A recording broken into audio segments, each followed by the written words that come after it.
Oh, hi. What? This? This? Meta? Hello everyone. Nikita here. This is my first video on YouTube and yeah, I'm just going to wing it. It's going to be very casual, just a story time if you will, where I will share my story about how I got to Meta, just starting from like beginning of this year. How did I make the decision to leave LinkedIn, and then my journey from Uber to finally at Meta. So let's get started. I posted my story, my journey of sort of sleepless nights through this year and how I finally ended up at Meta on LinkedIn, and it kind of blew up. So I'm just trying to give you guys more context and more information about that journey, and this is what this video is going to be about. So if you are interested in knowing that, stay tuned. I might even crack a joke or two. Meh. I don't know. Maybe this is a good feedback for me too. So if you guys do not like my humor, just tell me in the comments if it's something I should decrease. Okay. So right, how did I make the decision of leaving LinkedIn, which is famously a really good company, really good work-life balance, and all of that. Right. So I joined LinkedIn in June of 2021, June or July of 2021, and then I had interned with LinkedIn as well, and then I had joined them as a full-time engineer. And like first 2.5 years of mine there at LinkedIn were really nice. But then it sort of felt like I was stuck in a loop of sorts. Uh, it just felt very monotonous, and I just wanted a new challenge. I wanted to grow in the career as well. I wanted some more responsibilities, which were evidently becoming difficult to do at LinkedIn. So I didn't want to stay there and just keep complaining and not do anything about it, because that's what I have seen folks get into. They get into the cycle of just complaining and then still staying at the place. I didn't want to do that. So I made a decision that okay, it's now or never. I need to jump the gun and I need to start interviewing at other places and seeing what's out there, right? So at that time, a recruiter from Uber was already in my DMs, and so I just replied to him and said, "Okay, I think I'm ready. I want to interview with you guys, and let's get this done with, right?" So I had a conversation with my manager on 31st of January to understand more about if there is any way for me to grow here, or is there any uh, chances of me growing within LinkedIn, right? If there is enough scope for me to have here as a senior engineer or suite engineer, and I didn't really see a way forward for that, so I made a decision on 31st of January after my conversation with my manager that okay, I'm going to leave LinkedIn for sure. It's not a place I can stay at anymore. That was the decision I made on 31st of January. Now, on the evening of 31st of January, I came home. I deactivated my Instagram. I deleted even my WhatsApp account. I know it's very strange. I'm just a very impulsive person in that sense. I need to do everything like right now or never. It's always now or never. I'm very impulsive, so that's what I did. I deleted my Instagram. I deleted my WhatsApp as well, and then I suddenly realized that WhatsApp is more about communicating. So when I realized that I have to also communicate with recruiters as well using WhatsApp, so I I installed it again, and then after that I sent this long dramatic, not a long but a dramatic message to everyone. I was like everyone in my social circle, to my family, to my friends that okay, 1 month I'm going to be very low availability. You should not reach out to me, or I would rarely be able to talk to you. So I literally I would try to find if I have any messages from that time, which might still be there, which I texted in my family group or to my parents. And I even left family groups to minimize, I think, distraction that they shouldn't distract me. So yeah, I did that. I texted everyone that okay, expect very low availability from me for the next 1 month. So everyone, especially my mom, she was a bit scared of that. But yeah, as I told her that, okay, mom, you have seen me earlier prepare for Google. I had prepared for Google back in the day when I was a new grad. So you remember how I used to, study like through the night, all nighters, all of that. So I think you can just think of it as that version too. So she understood, but she still would text me throughout the day, and I just say, okay, I'm doing fine. I've eaten all of that, right? Right. So now the most mysterious part of it all, monk mode. How did I do it?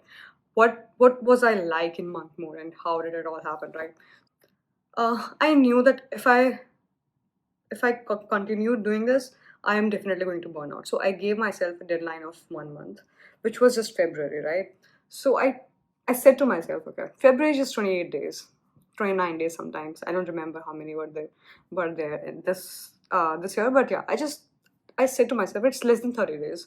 I can give that to myself, just laser focus on what I want to do, and then finally, I would not have any regrets that I didn't focus well enough, right? So that was my whole plan. That was my whole goal there. So how did I do it? Um, First, I deactivated my Instagram. Also, disclaimer: I'm not recommending that you guys do the same.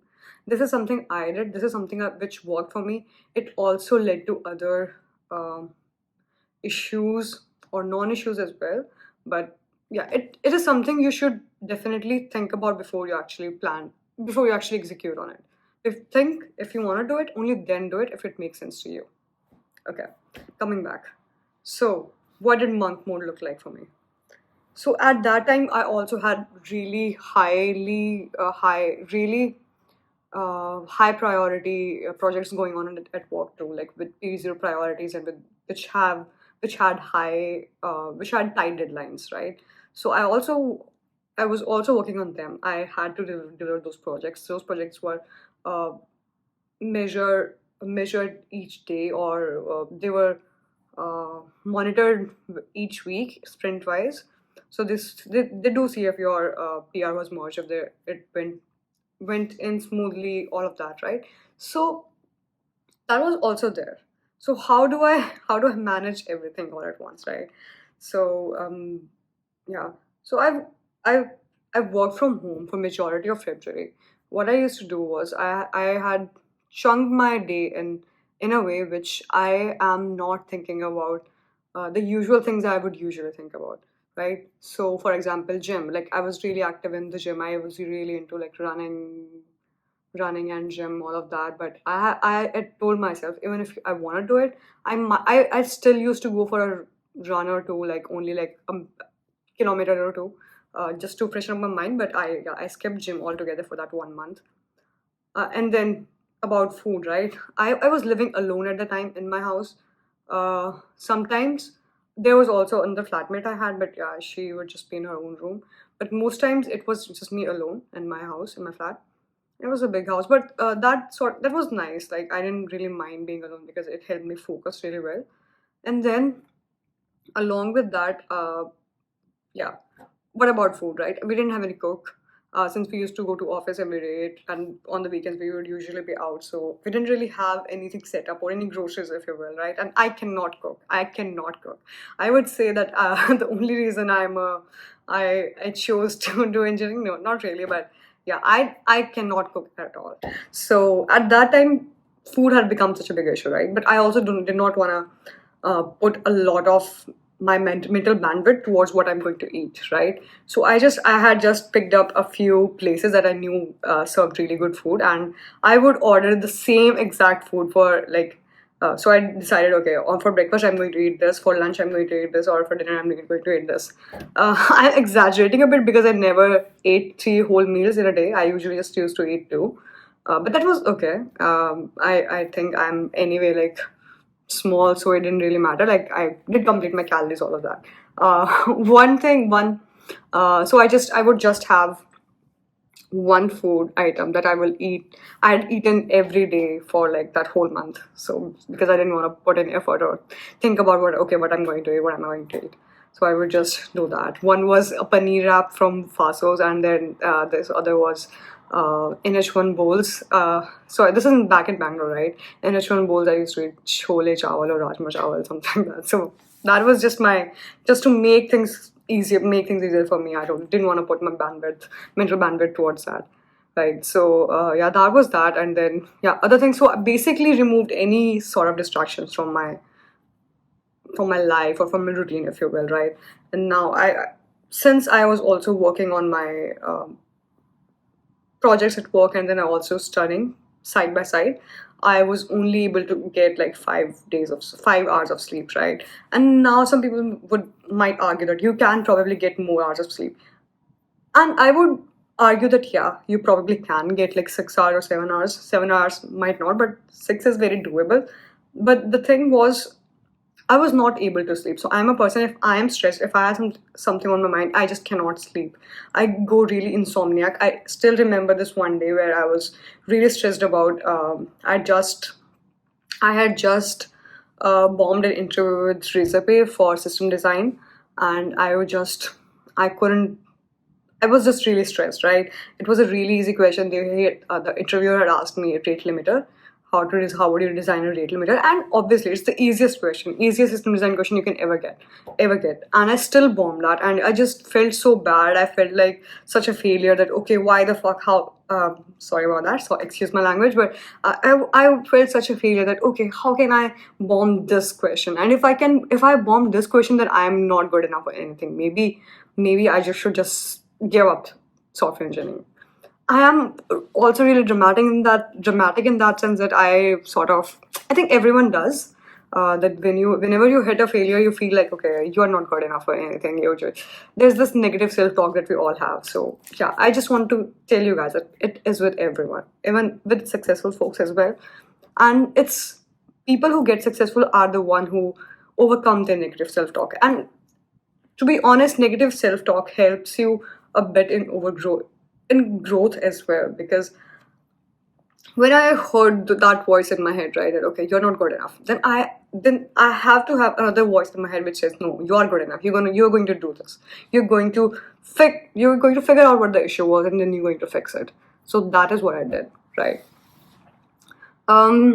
Now, a few of you might want to know more about my exact preparation strategy that I use for DSA, system design, low-level design. I will make separate videos on like exact strategies and how did I plan everything.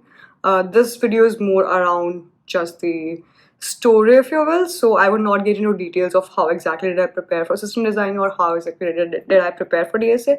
If it is something specific that you want to ask, please ask in comments. I will reply and I will make videos on those topics. So yeah, just do that.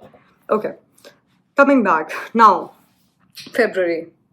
Now I'm starting of February. I have decided that I want to move from LinkedIn. Now I am looking to get more interviews. I know I have Uber, but I don't want to mess it up. I do want to give interviews with other companies first, so that whenever I interview with Uber, it's going to be better, and I'm going to hopefully land it, right? That was my strategy. So what I did was I tried to send my resumes, or I tried to apply via a lot of company portals, and none of them hit.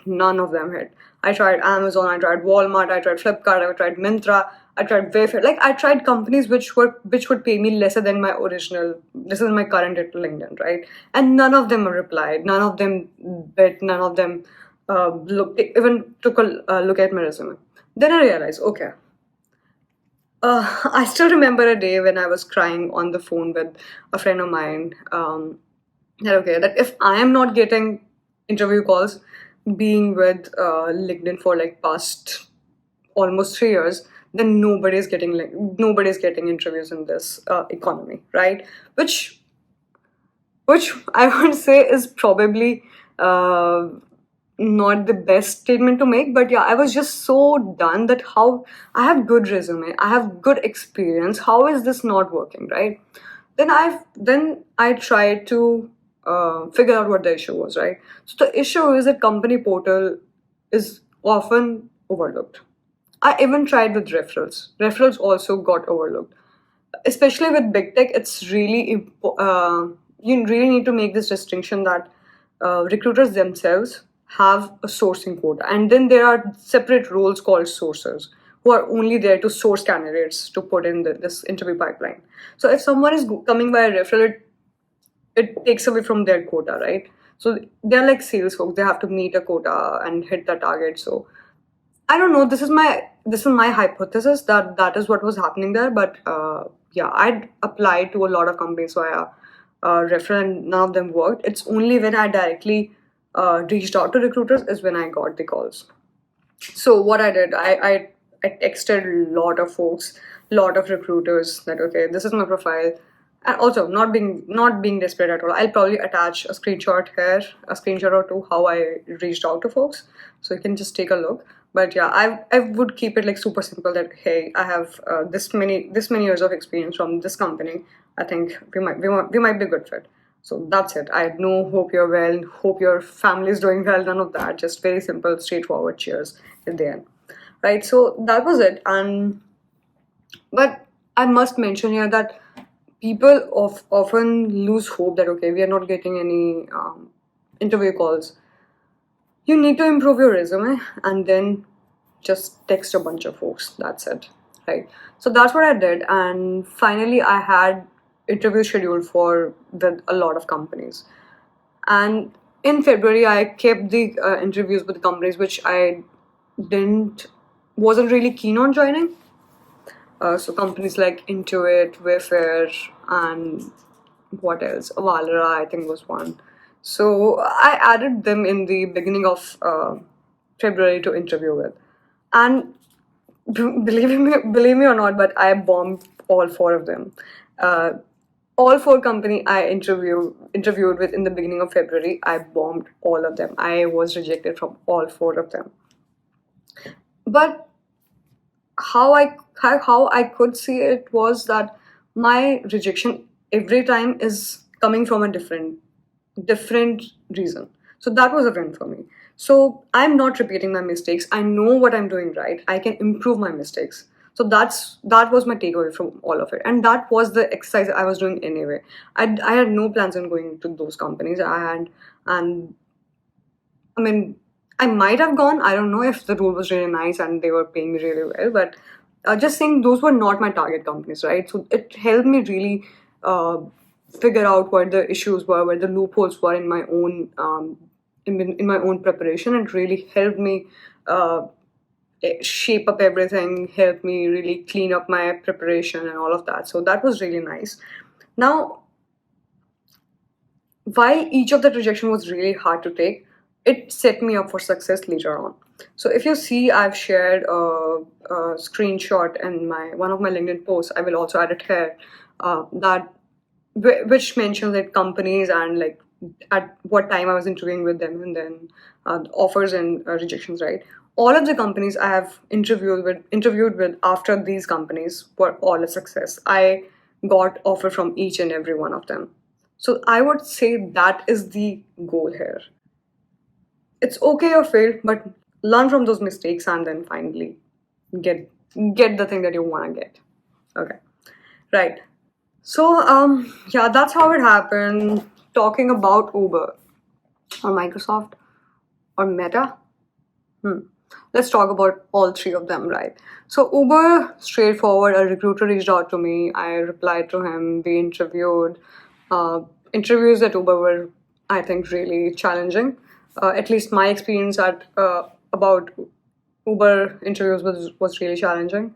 Like one question I would like to mention was my LLD, they call it specialization interview. There they asked me a question which had to use topological sorting and multi-threading and other things as well. So that was a really challenging question, but I really thoroughly enjoyed it. It was a really fun experience, and uh, interviewer at the end of the interview said that you are the first candidate who has ever solved this question end to end and ran it in an interview. So yeah, he was really impressed. So at that point, I knew that okay, this guy's definitely giving me a strong hire. That felt really nice. But yeah, that was it. Now, what else? Okay, Uber was there. Uber was done. Now then, Microsoft. The team I was interviewing for was in ads, and I had experience with ads, so that had worked out. Microsoft interviews were very straightforward.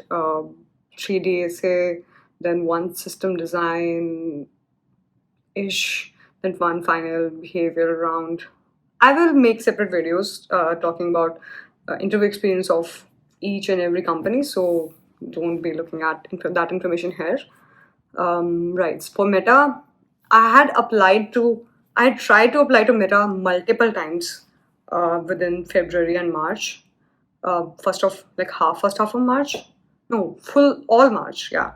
So I tried to apply for Meta for quite some time via the company portal, via referrals from ex-colleague of mine who can actually vouch for my work because I have directly worked with him, but none of them went through. So at this point, I had lost hope that okay, Meta is definitely not in my my destiny, so might as well move on, right? And I'd gotten an offer from Uber. I was pretty relaxed that okay, I have gotten an offer from a really good company, really famous for their tech and who pay really well as well. So I was okay. I was all set there. But then at my last day at LinkedIn, a colleague of mine, she mentioned that did you not apply to these companies like somewhere outside? And I said, okay, I did apply to booking.com and Meta using referrals, but none of them go through. I don't know what the issue is. Maybe just they just do not want me. So then she mentioned that a recruiter from Meta has actually reached out to her about a position in Meta, and she was recently married. She didn't want to move, so she said that I have said no, but I can probably forward your LinkedIn profile within that LinkedIn conversation that they were having.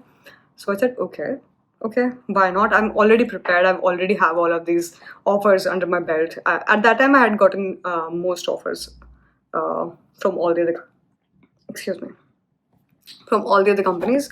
I should probably drink some water. I couldn't find the normal glass, so here we are. Water in a wine glass. Right. So where were we? Yes, that colleague, right? So that colleague of mine just forwarded my LinkedIn profile to that recruiter within the LinkedIn conversation that they were having. So yeah, that recruiter reached out to me immediately. Like within 2 hours, I had this email from this recruiter, and he had wanted to talk to me, and I scheduled a call immediately. I was like, okay, I'm going to do this right now.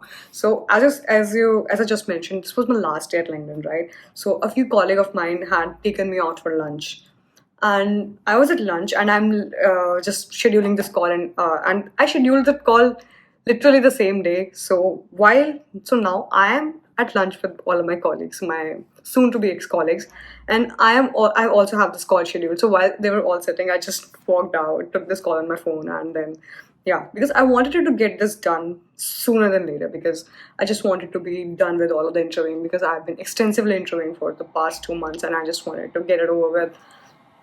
So that's how I got Meta's interviews. And just to briefly mention how Meta interviews look like, you would have one phone screen round, and then there would be two BSA rounds, and there would be one system design round, and finally one behavior round. Also, I would mention this is for E4, which is basically like SUI 2. For E3, it's just, I think, 3 DSA and then finally one behavior round, or 2 DSA, one behavior round. There's no system design for E3, but for E4, there is system design. Yeah, so that was my Meta interview. Right. Now, finally, the decision of moving to London. It's a whole story. Even after you get a Meta offer, you still have to go through team matching. And I know folks from before Meta, like who have offered since July, and they still haven't found a team match. So they're still in just this limbo where they are not getting a team match and they cannot join Meta. So that is also something that has happened. I will create another video which talks more about my motivation of joining Meta. Why did I choose to leave Uber after just 3 to 4 months? And do I think I made the right decision or not? You can also comment in the comments. What is it that you actually want to know more about? You can ask any question. I will make videos on that. Hopefully, let's hope I do get the time and make videos on that. Yeah, I think this is what monk mode was. Like just 1 month, 1.5 months of laser focus on your preparation, not caring about, or just letting everyone know that you would be low availability that month, and just focusing on your work. Because if you can't even give 1 month to yourself, then what is the point of it all, right? So that was all. I hope this inspired. Ah, who am I to inspire anyone? But I hope this was helpful, I guess. Um, comment in the comment, I guess, whatever you want to know more about. I will try to make videos on that. I am looking for suggestions on topics. What is it that you want to learn, or what is it that you want to understand, maybe in depth. So just do that, and yeah, hopefully I will make a video on that. Okay. Have a good day, good week, good year, good life. Talk to you later. Bye bye.